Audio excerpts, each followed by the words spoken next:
Assalamualaikum warahmatullahi wabarakatuh. Bismillah, walhamdulillah, wassalatu wassalamu ala rasulillah Muhammad ibn Abdullah, la hawla wa la quwata illa billah, amma ba'dah.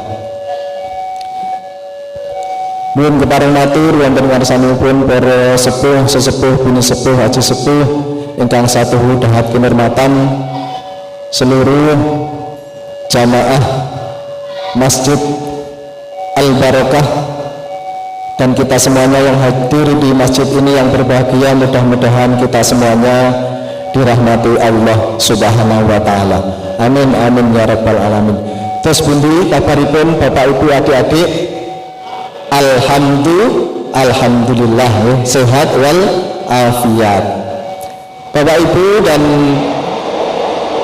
anak-anakku sekalian yang dirahmati Allah Subhanahu wa taala, pada kesempatan yang berbahagia ini kami akan matur terkait dengan tugas dan tanggung jawab orang tua terhadap pendidikan dan dakwah. Karena sebentar lagi putra putri kita akan menghadapi ujian akhir dan kemudian akan mencari sekolah. Yang selesai TK kemudian ke SD, yang selesai SD kemudian ke madrasah sanawiyah, ke SMP, atau kemudian ada yang di pondok pesantren. Maka pada malam hari ini saya akan mengingatkan kepada diri saya sendiri dan kepada jamaah semuanya tentang tugas dan tanggung jawab di dalam dakwah dan pendidikan. Tentu kula panjenengan sedaya menginginkan, mencita-citakan keluarga yang bahagia, atau bisa disebut baiti jannati, ya, rumahku surgaku, ya, keluarga yang di dalamnya ada suami, istri, dan juga anak-anak. Bagi bapak-bapak tentu akan mendambakan istri yang solehah, cantik, nasabnya baik, syukur-syukur kaya, kemudian penyabar, mampu mendidik putra-putri, kemudian mampu menjaga harkat dan martabat, dan seterusnya, yang bagus-bagus pokoknya. Leres nggih bapak-bapak? Begitu juga ibu-ibu, dalam tataran ideal menginginkan suami yang baik, ya cakep lah, nasabnya juga bagus, kemudian kaya, mapan, sudah punya rumah, punya mobil, punya perusahaan, kemudian bisa menjadi imam yang baik, terus penyabar, bisa membimbing, mendampingi, merangkul, mengajak keluarga masuk ke surganya Allah. Tentu ini menjadi cita-cita para ibu-ibu. Leres nggak ibu-ibu? Oh iya, leres. Begitu juga para orang tua tentu mendambakan putra-putri yang soleh dan solehah, yang taat kepada orang tuanya, kemudian bermanfaat bagi agama nusa dan bangsa, kemudian akhlaknya baik, sopan santun, prestasi di sekolah baik, terampil, pinter ngaji, rajin sholat, dan seterusnya. Tentu semua orang tua menginginkan putra-putrinya seperti itu. Nah sebaliknya, putra-putri kita juga menginginkan hal yang sama terhadap orang tuanya. Kepingin bapak ibunya sabar di dalam mendampingi tumbuh kembangnya, kemudian care, ya mau merangkul, kadang menjadi teman, kadang menjadi orang tua, kadang menyemangati, kadang memerintah, kadang lembut, kadang tegas, dan seterusnya. Tentu semua anak juga menginginkan sosok bapak yang seperti itu dan sosok ibu yang seperti itu juga. Ngayomi, betul ya adik-adik ya? Adik-adik tua yang menjawab. Nah, ini dataran ideal yang tentu diinginkan semua keluarga dalam hidup dan kehidupan ini. Kepingin baiti jannati ya, keluarga yang bahagia, sakinah mawaddah warahmah. Tetapi nyuwun sewu, kadang-kadang kondisi yang ideal seperti ini itu tidak didapatkan oleh semua keluarga. Banyak yang kemudian tidak seperti yang diharapkan. Mungkin kalau bapak ya ono sing galak, ibu itu biasanya galaknya teng mriki mboten. Nah, anak-anaknya yang mudah-mudahan baik-baik semuanya. Tetapi nyuwun sewu, di luaran sana ada kondisi-kondisi yang tidak ideal. Beberapa minggu yang lalu ada seorang bapak dan ibu yang datang ke KUA kemudian menceritakan permasalahannya. Pak nyuwun sewu, anak kula niku nembe umur 16 tahun Pak.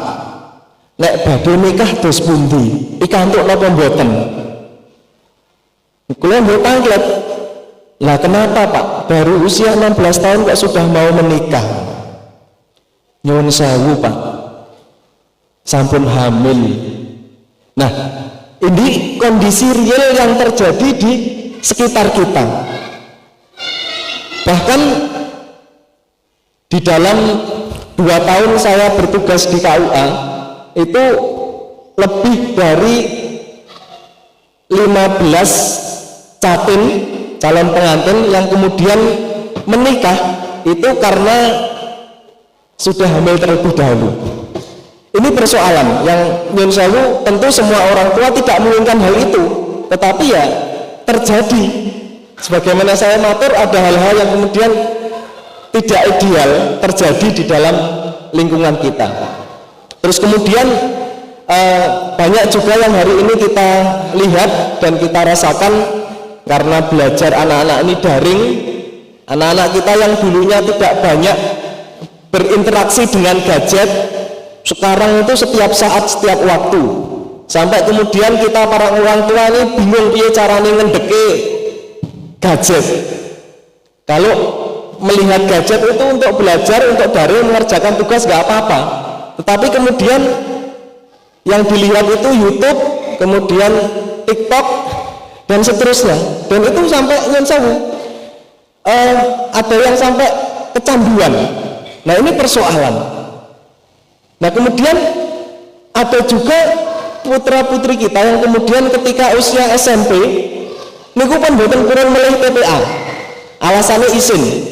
Harus gede Pak, aku isin ya TPA cah cilik-cilik.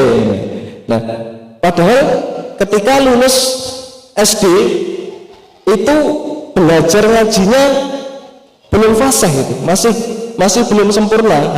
Memang harus dilanjutkan di tingkat SMP, kemudian terus belajar ya di TKA, TPA, terus kemudian TKA. Tetapi lagi-lagi persoalan-persoalan ini terjadi. Maka kemudian bagaimana peran kita di dalam pendidikan dan dakwah di dalam keluarga kita. Maka ada salah satu ayat di dalam Al-Quran surat At-Tahrim ayat 6 yang bunyinya A'udzubillahi minasyaitonirrajim, bismillahirrahmanirrahim, qu anfusakum wa ahlikum naro, jagalah dirimu dan keluargamu dari siksa api neraka. Bapak Ibu yang dirahmati Allah Subhanahu wa taala, ada beberapa tafsir terkait dengan surat At-Tahrim ayat 6. Yang pertama yang disampaikan oleh Sufyan As-Tsauri, beliau memaknai firman Allah ayat 6 ini, makna ku anfusakum wa ahlikum naro itu didiklah mereka dan ajarilah mereka, alimu wa adibu ya, ajarilah dan didiklah. Kemudian ada juga dari Ali ibnu Abu Talhah, beliau mengatakan makna dari firman Allah tersebut, amalkanlah ketaatan kepada Allah dan hindarilah perbuatan-perbuatan durhaka kepada Allah, serta perintahkanlah kepada keluargamu untuk berzikir, niscaya Allah akan menyelamatkan kamu dari api neraka. Nah, kemudian ada lagi dari para mujahid, beliau menafsirkan At-Tahrim ayat 6, bertakwalah kamu kepada Allah dan perintahkanlah kepada keluargamu untuk bertakwa kepada Allah.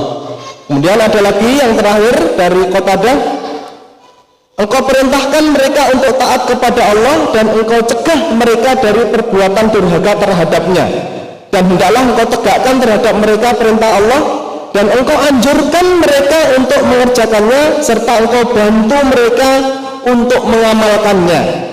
Dan apabila engkau melihat di kalangan mereka terhadap suatu perbuatan maksiat terhadap Allah, maka engkau harus cegah mereka darinya dan engkau larang mereka melakukannya. Nah, Bapak Ibu yang dirahmati Allah Subhanahu wa taala, ada beberapa tafsir makna terkait dengan surat At-Tahrim ayat 6, ku anfusakum wa ahlikum naro, semuanya mengarah kepada ajakan, perintah, pendampingan di dalam rangka untuk taat kepada Allah Subhanahu wa taala.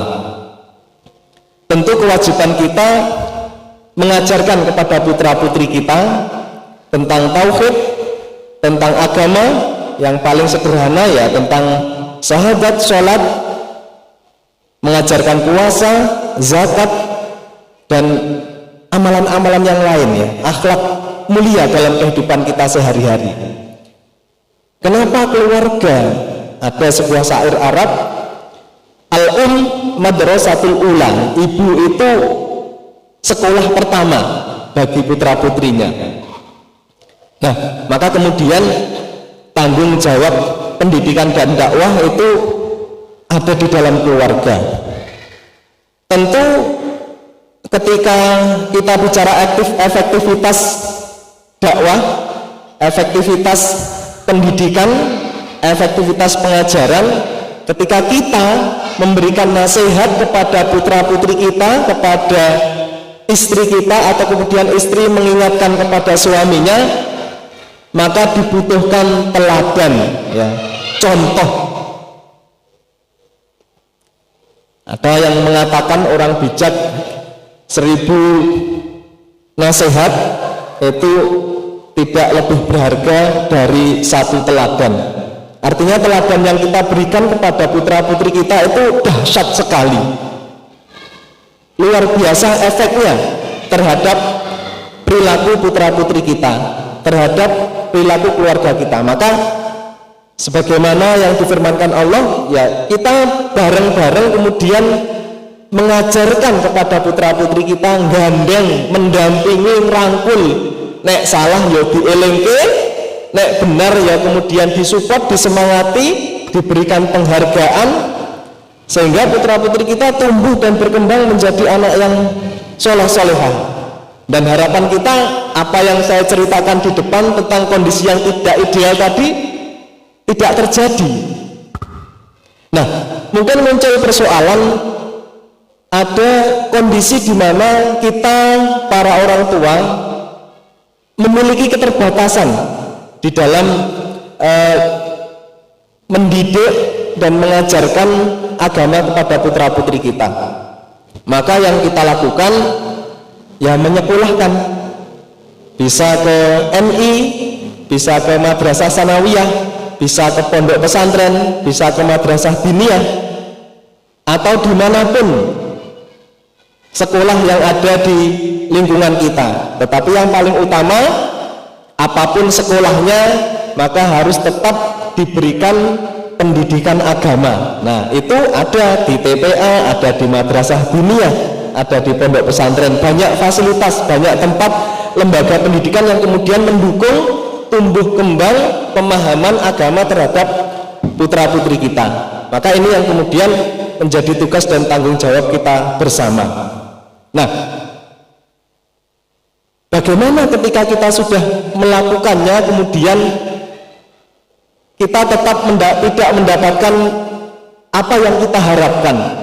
Ya maka ya kita serahkan semuanya kepada Allah. Yang paling utama kita berusaha, berikhtiar bagaimana mendampingi putra-putri kita, keluarga kita, anak istri kita dengan sungguh-sungguh ya, dengan segenap asa, doa, semangat, sehingga mereka bisa menjadi lebih baik. Tentu ini tidak mudah. Kalau kita sudah maksimal berusaha, ya kita bertawakal kepada Allah, kita serahkan kepada Allah. Maka seluruh usaha, seluruh ikhtiar yang kita lakukan itu kita barengi dengan permohonan doa kepada Allah Subhanahu wa Ta'ala. Karena nyun sewu, hari ini tantangan pendidikan dan dakwah keluarga itu cukup berat. Kita tidak mampu mendampingi putra-putri kita 24 jam. Kalau di rumah pun kadang-kadang kita tidak bisa mendampingi sepenuhnya. Ketika putra-putri kita melihat gadget, itu kan kita tidak mendampingi sepenuhnya. Nggak tahu kita apa yang dilihat. Kalau sesuatu yang baik, yang bermanfaat, yang membuat dia menjadi berakhlak mulia, nggak apa-apa. Tapi kemudian mungkin tanpa disengaja melihat sesuatu yang tidak baik, karena yang namanya internet itu saya ingin sewu, kita nggak melihat, nggak mencari sesuatu yang tidak baik, itu muncul sendiri. Misalkan searching tentang dakwah, nanti bisa saja muncul informasi yang lain yang itu sebetulnya tidak boleh untuk dikonsumsi oleh kita, apalagi anak-anak. Nah, maka ikhtiar yang kita lakukan itu kita tutup dengan permohonan doa kepada Allah Subhanahu wa Ta'ala. Bapak Ibu yang dirahmati Allah Subhanahu wa Ta'ala, mohon disempatkan ketika Bapak Ibu berdoa putra-putrinya dihidayai Fatihah ya, disebut namanya. Misalkan untuk anakku Wasumbari Inas Nadida, Allahumma faqihha fiddin, Allahumma faqihha fiddin, Allahumma faqihha fiddin. Baguskanlah akhlaknya, baguskanlah budi pekertinya, mudahkanlah belajarnya dan seterusnya. Jadikanlah anak yang soleh solihah dan seterusnya. Doa yang baik-baik, kemudian Al-Fatihah ya. Dikirimi doa ya. Sempatkan setiap ba'da sholat niku dikirimi hidayah Fatihah. Itu bagian dari ikhtiar kita memohon kepada Allah Subhanahu wa Ta'ala. Syukur-syukur setiap ba'da sholat itu kita lakukan.